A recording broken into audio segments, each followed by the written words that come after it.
Bonjour à toutes et à tous, vous êtes avec Adèle, bienvenue dans ma chaîne Santé Mon Capital. C'est une chaîne qui s'intéresse aux maladies auto-immunes et les remèdes naturels. Et aujourd'hui, je vais vous parler d'un élément très important, ce qui est le zinc. Donc, je vais vous définir qu'est-ce que le zinc, les besoins journaliers du zinc, à quoi sert le zinc, quels sont les bienfaits du zinc sur la santé, quand est-ce qu'il faut prendre le zinc, à quel moment, et quel est le dosage et le taux normal de la zinkémie, et les aliments riches en zinc, et comment savoir les signes de manque de zinc dans le corps, et si dans le cas où on a trop consommé, quels sont aussi les symptômes et les signes pour faire attention et arrêter trop de consommer de zinc. Et à la fin, je donne quelques précautions et des contre-indications et interactions avec des médicaments concernant le zinc. Alors, le zinc, c'est parmi les oligo-éléments les plus importants dans le corps. Il est présent dans l'organisme, il joue un rôle important. On le trouve dans les protéines, les glucides et les lipides.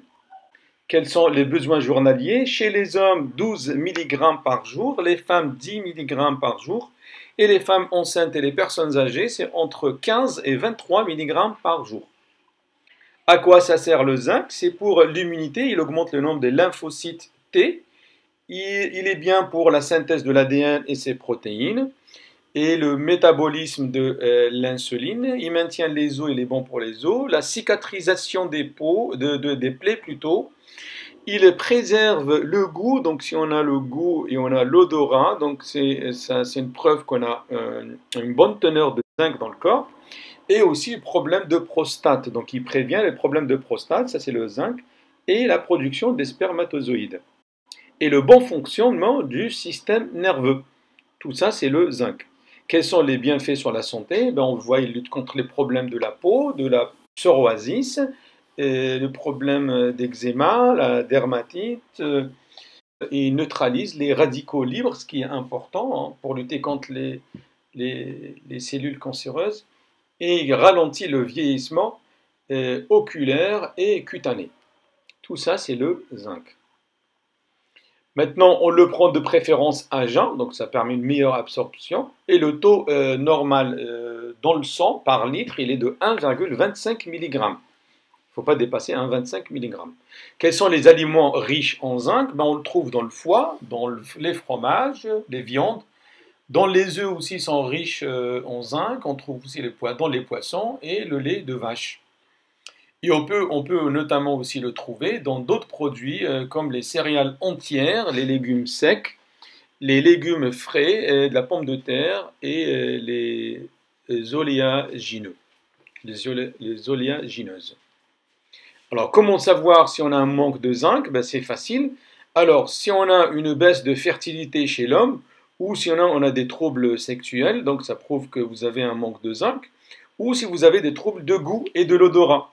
Donc vous sentez mal ou votre langue, il n'y a rien, tout ce que vous mangez c'est fade, ça n'a pas de goût, donc vous perdez le goût et l'odorat, donc ça c'est un signe de manque de zinc.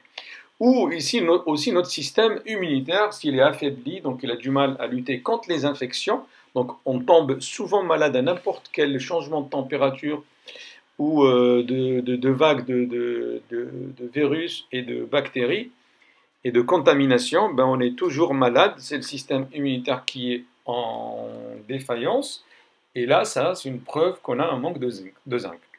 Si on a les plaies ont du mal à se cicatriser, c'est un manque de zinc. Si on a des problèmes de peau, comme cité au début, problème de manque de zinc. Ici, on a un problème aussi de développement dans le corps, donc la croissance, manque de zinc. Ici, on souffre de la fatigue.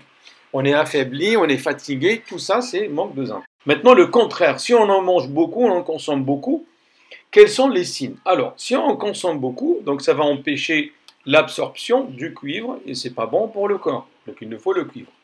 Donc, par contre, aussi, si on a une baisse du taux du bon cholestérol, le HDL, c'est une preuve qu'on a un manque, on a trop de zinc dans le corps. Après, si on a des vomissements, des nausées, on a du mal à marcher, à parler, on a des difficultés, des troubles de ce genre, donc là, on fait attention. Là, c'est une preuve qu'on a dépassé plus de 150 mg de zinc par jour. Il y a quelques précautions à prendre concernant le zinc. Les personnes Les femmes qui allaitent ou pendant la grossesse, faites attention au zinc, il ne faut pas le prendre n'importe quel moment et n'importe comment, il faut toujours demander l'avis du médecin. Et aussi pour le zinc, comme on l'a dit, donc il faut, quand on prend les compléments de zinc sur une longue période, peut exposer à une baisse de l'immunité. Donc l'effet contraire, hein, donc on a un problème d'immunité, on prend du zinc, mais si on en prend trop, bah, ça revient, ça rechute et le corps il a du mal à se défendre.